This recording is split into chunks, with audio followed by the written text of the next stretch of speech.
नमस्कार, मैं रंजन सिंह और आप देख रहे हैं नॉर्थ ईस्ट आवाज टाइम टू टाइम। आज सिलचर में सर्वभारतीय कांग्रेस नेत्री सुष्मिता देव के नेतृत्व में कछार कांग्रेस की तरफ से एक संवाददाता सम्मेलन किया गया। इस संवाददाता सम्मेलन में सर्वभारतीय कांग्रेस नेत्री सुष्मिता देव का कहना था कि अगर भाजपा पुनः 2021 में असम में सत्ता में आ जाती है तो एनआरसी फिर से आरंभ हो जाएगा। सिर्फ यही नहीं, आज कांग्रेस नेत्री सुष्मिता देव ने यह भी कहा कि वर्तमान भाजपा सरकार में परिमल शुक्ल वैद्य के रूप में मात्र एक ही मंत्री हैं, लेकिन दुर्भाग्य यह है कि बराक के विकास के लिए आज तक कैबिनेट में एक शब्द नहीं बोले हैं परिमल बाबू।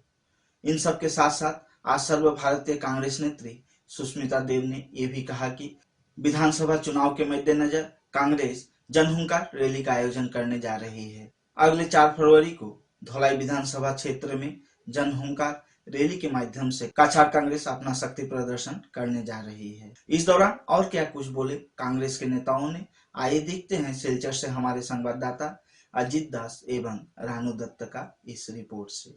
যে ঘন ঘন সভা হচ্ছে, বড় বড় ভাষণ হচ্ছে, কিন্তু আমি বরাকের জনতাকে বলতে চাই আর আসামের জনতাকে বলতে চাই, বিজেপিকে ভোট দেওয়া মানে আবার নতুন করে এনআরসি রেডি হবে, আপনারা কাগজ রেডি রাখেন। তাই বলে বিজেপিকে ভোট দেওয়ার আগে চিন্তা করে ভোট দিবেন। এছাড়া আমি বিভিন্ন বুথে গিয়ে সভা করেছি বিগত 1 মাসে। 830 টাকা অরুণোদয় যে বিজেপি সরকার বারবার কথা বলছে, আজকে 830 টাকা মানে হলো দিনে 28 টাকা পার ডে। ভারতীয় জনতা পার্টি গরিব মানুষকে 28 টাকা দিচ্ছে। আমি জিজ্ঞেস করতে চাই যে দিনে 28 টাকা দিয়ে আপনারা বাজারে কোন জিনিসটা কিনতে পারবেন, যেভাবে মূল্যবৃদ্ধি আজকে বাড়ছে। এছাড়া যে বরাক ভ্যালির ভিশন ডকুমেন্ট ভারতীয় জনতা পার্টি লাস্ট নির্বাচনে তাদের ম্যানিফেস্টোতে দিয়েছিল, আজকে আমি বরাকের মানুষকে জিজ্ঞেস করতে চাই যে সেই ভিশন ডকুমেন্ট অনুযায়ী কয়টা কাজ আজকে বরাকে হয়েছে। আমি দেখলাম যে বাজেটে আসামের টি ট্রাইবসদের জন্যে, টি গার্ডেনের জন্যে ওরা একটা প্যাকেজ দিয়েছে, কিন্তু আমি বলতে চাই যে আজ পর্যন্ত বরাকের চা শ্রমিকের দাবি হলো ডেইলি ওয়েজেস বাড়ানো। এই 1000 কোটি টাকা না কত কোটি টাকার প্যাকেজ দিয়ে আমি মনে করি না যে বাগানে বাগানে হাসপাতাল বানানো যাবে বা সমস্ত আসামের চা শ্রমিকদের আজকে 351 রুপিস পার ডে দাবিটা পূরণ করতে পারছে না বলে আজকে একটা টোকেন অ্যালোকেশন আসামের চা শ্রমিকদের দেওয়া হয়েছে। তাই বলে আমরা আগামী 4 তারিখ এই প্রত্যেকটা ইস্যু নিয়ে ধলাইয়ে সভা করব, জনসভা করব, আর 3 তারিখ করিমগঞ্জ সমষ্টিতে আমরা এইগুলা নিয়ে জনসভা করব।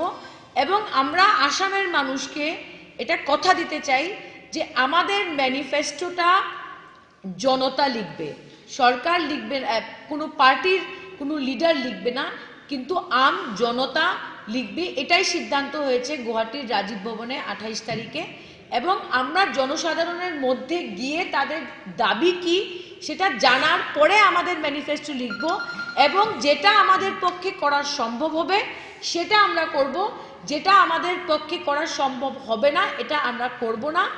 এবং ছত্তিশগড়ের মাননীয় মুখ্যমন্ত্রী ভূপেশ বঘেলজিকে দায়িত্ব দেওয়া হয়েছে যে যে স্কিমগুলা আজকে চাকরির কথা, যদি আমরা চাকরির প্রতিশ্রুতি দিই, যদি আমরা কোনো आज सिलचर में मीन विभाग के असिस्टेंट कमिश्नर के कार्यालय को बराक डेमोक्रेटिक फ्रंट के युवा शाखा ने घेराव कर लिया। कारण यह था कि ब्रह्मपुत्र घाटी से चतुर्थ श्रेणी में नियुक्ति प्रदान कर प्रार्थी को बराक भेजा गया था, जिससे गुस्साए बराक डेमोक्रेटिक फ्रंट के युवा शाखा ने सिलचर रंगपुर स्थित मीन विभाग के असिस्टेंट कमिश्नर के कार्यालय को बंदी बना लिया। उनका कहना है इस पद के लिए बराक घाटी में बहुत सारे योग्य प्रार्थी हैं, तो बराक घाटी को छोड़कर ब्रह्मपुत्र घाटी से प्रार्थी क्यों भेजा जाएगा। आइए देखते हैं सिलचर से हमारे संवाददाता अजित दास का यह रिपोर्ट। সম্প্রতি ফিশারি ডিপার্টমেন্টে 40 জনকে অ্যাপয়েন্টমেন্ট দিয়ে গুয়াহাটি থেকে এখানে পাঠানো হয়েছে আমরা খবর পেয়েছি। সেই জন্য আজকে ফিশারি ডিপার্টমেন্টে এসে আমরা তাকে ঘেরাও করেছি অফিসারকে, এবং তার কাছে জানতে চেয়েছি যে এখানে বাইরের থেকে কোনো অ্যাপয়েন্টমেন্ট দিয়ে লোক পাঠানো হয়েছে কিনা। উনি অস্বীকার করেছেন যে এখনো অফিসের অর্ডার আসেনি, কিন্তু একজন জয়েন করতে এসেছিল। আমরা বরাক ডেমোক্রেটিক ফ্রন্ট থেকে স্পষ্টভাবে জানিয়ে দিতে চাই যে বাইরের থেকে যদি কোনো লোক এখানে যোগদান করতে আসে, আমরা কোনো অবস্থায় তাকে যোগদান করতে দেব না। যেখানে আমাদের বিগত দিনে টেট শিক্ষকের নিয়োগের ক্ষেত্রে 5,000 চাকরির ক্ষেত্রে মাত্র বরাকভ্যালিতে 25 জন দেওয়া হয়েছে, নার্সের ক্ষেত্রে 300 জনের জায়গায় মাত্র 5 জনকে দেওয়া হয়েছে। তারপরে আপনার এগ্রিকালচার ডিপার্টমেন্টে 168 জনের জায়গায় 1 জনকেও দেওয়া হয়নি।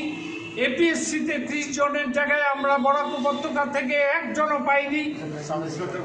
আমরা লক্ষ্য করছি যে কিছুদিন আগে 40 জন ফিশারি ডিপার্টমেন্টে অ্যাপয়েন্টমেন্ট দেওয়া হয়েছে মন্ত্রী পরিমল শুক্লবৈদ্যর দৌলতে উইদাউট ইন্টারভিউ। আমরা লক্ষ্য করছি ধীরে ধীরে বরাক উপত্যকাকে, ব্রহ্মপুত্র উপত্যকা অশুভ্র অসমীয়া জাতীয়তাবাদী গ্রাস করার চেষ্টা করছে, এবং তারা এখানে খালি চেয়ার যেগুলো আছে বরাক উপত্যকার, সেগুলোতে সমস্ত ব্রহ্মপুত্র উপত্যকার থেকে লোক এনে ভরিয়ে দিয়ে গোটা বরাক উপত্যকাকে অসমীয়াকরণ করতে চাইছে, যেভাবে তারা গোয়ালপাড়া জেলাকে আজকে অসমীয়াকরণ করেছে। আমরা এই ঘটনার তীব্র নিন্দা জানাই, এবং আমাদের বরাকের মন্ত্রী, বাঙালি মন্ত্রী পরিমল শুক্লবৈদ্য একটা অপদার্থ, ব্যর্থ এবং তার নিকৃষ্ট এই পরিমল শুক্লবৈদ্যকে আমরা বরাক উপত্যকায় ঢুকতে দেব না, এবং বাঙালিরা বরাক উপত্যকা সব পরিমল শুক্লবৈদ্যকে বয়কট করবে। এবং আমি সমস্ত বরাক উপত্যকার বেকার যুবক যুবতীদের অনুরোধ করছি, আপনারাও সামিল হন আমাদের সঙ্গে। আগামী দিনে যতটা ডিপার্টমেন্টে চাকরি দেওয়া হয়েছে, এখানে ব্রহ্মপুত্র উপত্যকা থেকে যারা আসছে তাদের সবাইকে আমরা বিদায় করে ছাড়ব। যদি তারা জয়েন করে আমরা তাদের ব্যবস্থা করব, তারা যাতে ফিরে যেতে বাধ্য হয়, করতে দেওয়া হবে না। আমরা প্রতিটা অফিসে আমাদের লোক রাখবো, আমাদের ভলান্টিয়ার থাকবে। গত 40টা অ্যাপয়েন্টমেন্ট উইদাউট ইন্টারভিউ দেওয়া হয়েছে, সেটা মাননীয় মন্ত্রী পরিমল শুক্লবৈদ্য অর্থের বিনিময়ে এই 40টা অ্যাপয়েন্টমেন্ট বিক্রি করেছে ব্রহ্মপুত্র উপত্যকার যুবকদের, বরাকের যুবকদের বঞ্চিত করে। मात्र 7 वर्ष की नाबालिग के साथ दुष्कर्म करने के आरोप में कछाड़ पुलिस द्वारा हिरासत में लिए गए 61 वर्षीय मदरसा शिक्षक। आइए देखते हैं सिलचर से हमारे संवाददाता अजीत दास का यह रिपोर्ट। सिलचर मेहरपुर के रहने वाले 61 वर्षीय चामचुद्दीन बड़भुइया नामक शिक्षक ट्यूशन पढ़ाने के वक्त बच्ची के साथ दुष्कर्म करने की कोशिश कर रहे थे। यह कहकर परिवार वालों की तरफ से सिलचर सदर थाने में एक मामला दर्ज करवाया गया था, जिसके आधार पर कछाड़ पुलिस ने आरबी शिक्षक को गिरफ्तार किया। आइए सुनते हैं इस विषय को लेकर कछाड़ जिले के अतिरिक्त पुलिस अधीक्षक जगदीश दास का क्या कहना था। একিউজ কৰায়ত্ব কৰা হৈছে। তেওঁৰ নাম শামছুদ্দিন বৰভূঞা বুলি, 61 ইয়াৰ্ছ এপ্ৰক্স এজ হয়। এই মানুহজন মানে আমাৰ শিলচৰ কেছ নম্বৰ 3861/20 একিউজড আছিল। এইটো এটা পক্সো কেছৰ একিউজড হয়। এজন সৰু ছোৱালী মানে বেয়া কাম কৰিব বিচাৰিছিল। তেখেতক কালি ৰাতি ধৰা হৈছে, আজি কোৰ্টত চালান কৰা হৈছে। তেখেতৰ এগেইনষ্টত পক্সো এক্সেপ্টে কেছ ৰেজিষ্টাৰ হৈছে। তো পক্সো তো আপোনালোকে বুজি পায়, মানে মাইনৰ গাৰ্লৰ লগত মিছবিহেভ কৰিবলৈ, বেয়া কাম কৰিবলৈ চেষ্টা কৰিছে। সেইটো আৰু ইমিডিয়েটলি আমি মানে যেতিয়াই আমি খবৰ পাওঁ, আমি ইমিডিয়েটলি আমি মানুহজনক কৰায়ত্ব কৰিব বিচাৰোঁ। কেতিয়াবা কি হয়, মানুহ মানে বেয়া কাম কৰাৰ পিছতো মানুহ ৰখি নাথাকে। তো সেই মানুহজন ইমান দিন পলাই আছিল, তেখেতৰ ঘৰ বাৰী চব তালা মাৰা লগা আছিল। তো আমি বহুত চেষ্টা কৰাৰ পিছত কালি মানুহজনক পোৱা হৈছে। তো ইমান দিন পলাই আছিল, এই ঘৰৰ কালি আহিছে, তাতে তাৰ পৰা উঠোৱা হৈছে। বাট মানুহজন ইমান দিন ঘৰত নাছিলে, আমি ৰেগুলাৰলি আমি তাক চাৰ্চ কৰি থকা হৈছিল। आज कछाड़ पेपर मिल के गुस्साई कर्मचारियों ने सिलचर विधायक दिलीप कुमार पाल के आवास घेराव कर लिए। आइए देखते हैं सिलचर से हमारे संवाददाता अजीत दास का यह रिपोर्ट। उनका मांग था कि श्रमिक के जितने भी बकाया है उसका निदान किया जाए, साथ ही कछाड़ पेपर मिल को पुनः आरंभ किया जाए। उनका मानना है कि अब तक भूखमरी से 100 के आसपास लोगों की जान चली गई है। गुस्साए कर्मचारी विधायक दिलीप कुमार के आवास से हटने के नाम नहीं ले रहे, तो ही विधायक दिलीप कुमार असम राज्य के मुख्यमंत्री सर्बानंद सोनोवाल से फोन पर बातचीत किए। फोन में मुख्यमंत्री सर्बानंद सोनोवाल ने विधायक दिलीप कुमार पाल को ये निर्देश दिए कि श्रमिकों का जितने भी दस्तावेज है उसे लेकर तुरंत उनके पास जाएं और बहुत जल्द ही असम सरकार द्वारा सभी समस्या का समाधान किया जाएगा। इस भरोसे के साथ गुस्साए कर्मचारी वापस लौटे। आइए सुनते हैं इस अवसर पर विधायक दिलीप कुमार पाल का क्या कहना था। গ্রামের যারা আমার কর্মচারী বন্ধুরা ভাইয়েরা তারা এসেছিলেন, ভাই বোনেরা, স্বাভাবিক কারণে, কারণ গত 4 বছর থেকে তাদের আমাদের মিলও বন্ধ, তাদের সবচেয়ে বড় কথা হচ্ছে তাদের বেতন টেতন সব কিছু বন্ধ। তারা চরম দুর্ভোগে আছেন, সেটা আমরা সবাই জানি। আজকে অসহায় অবস্থা আছেন তারা। ছেলে মেয়েদের পড়াশোনা ব্যাঘাত হচ্ছে, নিজেদের জীবিকা অর্জন বন্ধ পুরা। তো তারা তাদের দাবি সম্পূর্ণ যুক্তিসঙ্গত এবং তারা দীর্ঘদিন থেকে এটা নিয়ে আন্দোলন করে যাচ্ছেন। তো আমার কাছে তারা এসেছিলেন, তো আমি মাননীয় মুখ্যমন্ত্রীর সঙ্গে আমার কথা হয়েছে। তিনি যদিও খুব ব্যস্ত আছেন, একটু বিস্তৃত বললেন যে ঠিক আছে তুমি আসো, আমার তো জানা আছে জিনিসটা, তুমি আসো গুয়াহাটিতে, কথা বলবো। আর আমি চেষ্টা করবো দিল্লির সঙ্গে যোগাযোগ করে যতটুকু সম্ভব। তো আমি আগামীতে যাব কদিনের ভিতর গিয়ে আমি এবং আমরা সবাই বিধায়করা, দলীয় কার্যকর্তারা যারা সাংসদ আছেন তাদের সঙ্গে কথা বলবো, মুখ্যমন্ত্রীর সঙ্গে মাননীয় স্বাস্থ্যমন্ত্রী অর্থমন্ত্রীর সঙ্গে কথা বলবো। কীভাবে সমস্যা, দেখুন অত্যন্ত জটিল সমস্যা এটা, এবং তবে আমরা সম্পূর্ণ সংবেদনশীল মন নিয়ে, সংবেদনশীল দৃষ্টিভঙ্গি নিয়ে, মানবিক দৃষ্টিভঙ্গি নিয়ে আমরা চাই, ব্যক্তিগত আমি চাই, কারণ এই সমস্যার সমাধান হোক। সবচেয়ে বড় কথা হচ্ছে মিল চালু দুটো পার্ট আছে, একটা কর্মচারীদের আমার বেতন বা তাদের বকেয়া পাওনা, আরেকটি প্রশ্ন হচ্ছে মিল চালু করা। আমি প্রাথমিকতা দেব কর্মচারীদের বেতন বা বকেয়া পাওনার বিষয়টা, তার পরবর্তীতে মিল চালু করা না করে সেটা অন্য বিষয়। মিল চালু হোক বা এটাই হোক বা নতুনভাবে হোক, যাও এটা সেটা বিচার্য বিষয় কেন্দ্রীয় সরকার, কিন্তু তার আগে কর্মচারীদের বকেয়া বেতন সবগুলি পাওনাটা মিটিয়ে দেওয়া আমাদের দায়িত্ব, কর্তব্য। মুখ্যমন্ত্রী কি আশ্বাস দিয়েছে? আমাকে যেতে বলেছেন, আমি আমার কর্মচারী বন্ধুদের সঙ্গে কথা বলবো, আবার যাওয়ার আগে কথা বলেছি তাদের সঙ্গে তার মতামত নিয়ে প্রয়োজনে তারাও যাবেন। वक्त हो चला है एक छोटा सा ब्रेक का। ब्रेक के बाद बाकी है और कई अहम खबरें। आंधी हो या तूफान, छोटा घर या मकान, ये दीवारें सब झेलता है, मजबूती से सालों चलता है। बराक वैली की नई पहचान, मजबूती का दूसरा नाम, valley cement. Valley strong, very strong. अगर आने वाले हैं आपके घर में भी मेहमान, तो जल्द से ले आए बिरला गोल्ड चाय, जिसके कन कन में है ताजगी वो सुगंध और दाम औरों से है कई गुना कम। जी हाँ, जयश्री टी इंडस्ट्री कछार की प्रोडक्शन बिरला गोल्ड टी, पहले आजमाए फिर करें विश्वास। ब्रेक के बाद पुनः एक बार आपका स्वागत है। मुझे सुविधावादी लोगों का वोट नहीं चाहिए। जिसको कांग्रेस में जाना है जाए, जिसको AIDUF में जाना है जाए। जिन्हें भाजपा दल की तरफ से विभिन्न सुविधा मिला है, जिनका विकास हो रहा है, वह मुझे वोट जरूर देंगे। ऐसा कहना है असम विधानसभा के उपाध्यक्ष तथा सोनाई विधायक आमिनुल हक लस्कर का। आज विधायक आमिनुल हक लस्कर निजी उन्नयन तहसील से 10 लाख रुपए खर्च कर सोनाई में 5 परियोजना का शिलान्यास किए। इस दौरान बोल रहे थे उपाध्यक्ष आमिनुल हक लस्कर। आइए देखते हैं सोनाई से हमारे संवाददाता मजीबुल लस्कर का यह रिपोर्ट।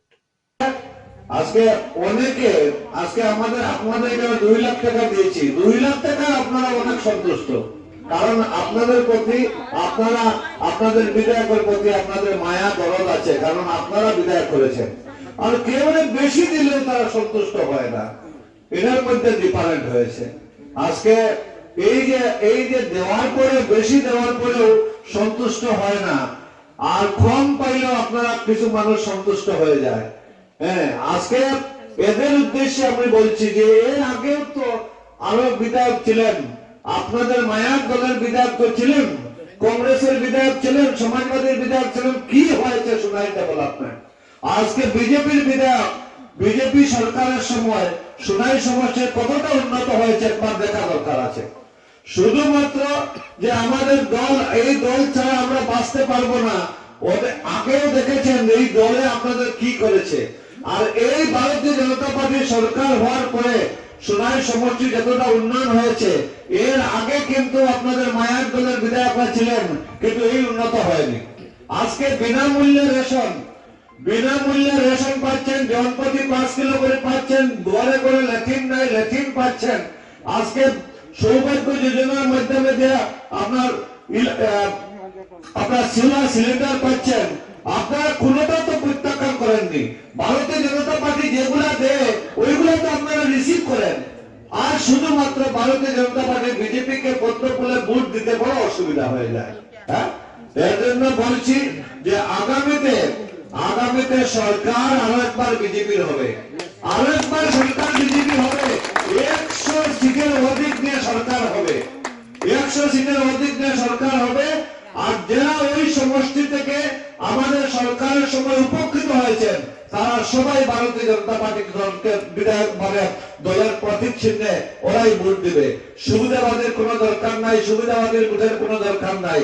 যারা ওই সমষ্টিতে 16,000 মহিলারা উপকৃত হয়েছেন অরুণোদয় স্কিমের মাধ্যমে, ওই সমষ্টিতে, আমার সোনাই সমষ্টিতে এসএসজির মাধ্যমে প্রায় 16,000 মহিলা উপকৃত হয়েছেন।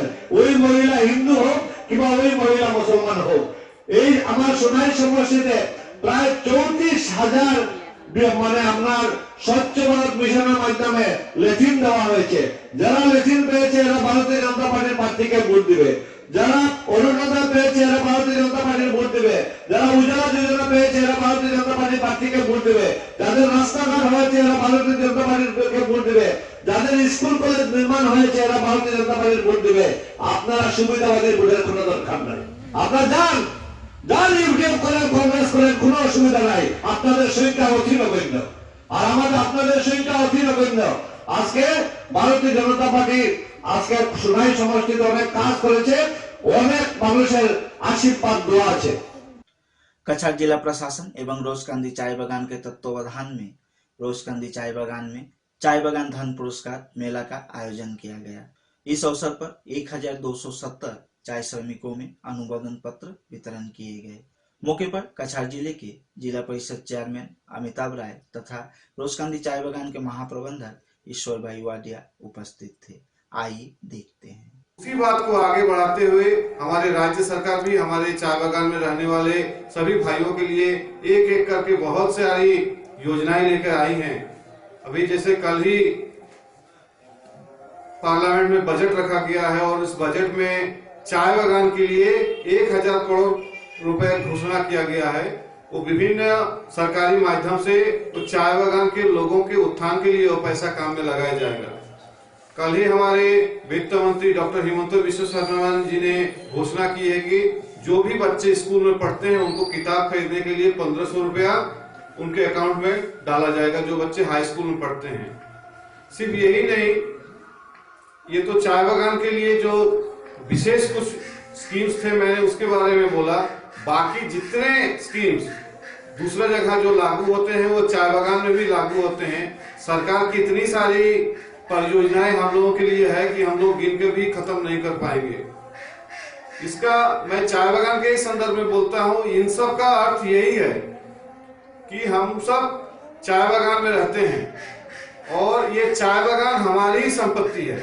हमारी रोजी रोटी का मूल साधन ये चाय बगीचा है। जब तक ये चाय बगीचा रहेगा हम भी सुरक्षित रहेंगे। तो मेरा आप सभी से निवेदन है कि हम सबको मिलकर चाय बागान के प्रगति में मैनेजमेंट के साथ कंधे से कंधा मिलाकर कैसे चाय बागान की उन्नति हो, भलाई हो, इसके बारे में सोचें और इसके बारे में काम करें। 40 लोग आए थे तो उनका बैंक अकाउंट खुला है, उनका हम लोग को लिस्ट मिला है, हम लोग वो डीसी को दे दिया है। बाकी लोग का अकाउंट मिला नहीं, उसका सरकार क्या करेगा हमको मालूम नहीं।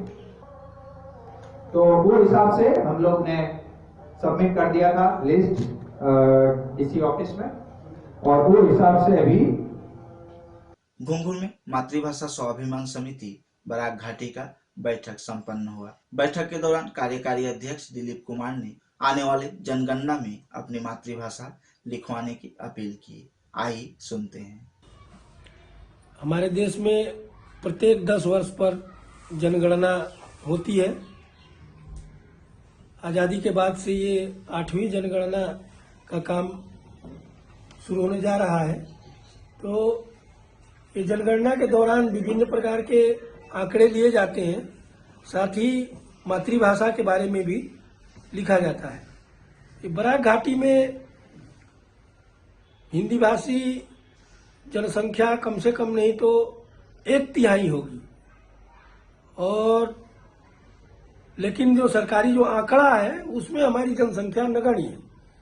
1996-97 में हिंदी भाषी की जनसंख्या बराक वैली में 1% भी नहीं थी।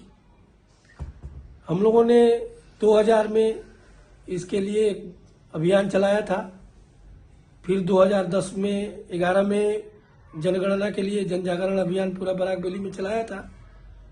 तो अभी जाकर के हम लोगों की थोड़ी जनसंख्या 7% से थोड़ा ज़्यादा ऐसा दिखाया जा रहा है। तो अभी ये जो जनगणना हो रही है, हमने मातृभाषा स्वाभिमान जागरण समिति का गठन किया है, और इस समिति के माध्यम से हम लोग गांव-गांव, मोहल्ला-मोहल्ला, बस्ती-बस्ती जा रहे हैं, और घर-घर में एक पत्रक हम लोगों ने। नॉर्थ ईस्ट आवाज टाइम टू टाइम में आज के लिए फिलहाल इतना ही। कल कुछ नई खबरों के साथ आप लोगों के समक्ष उपस्थित रहूंगा। तब तक के लिए धन्यवाद। शुभ रात्रि।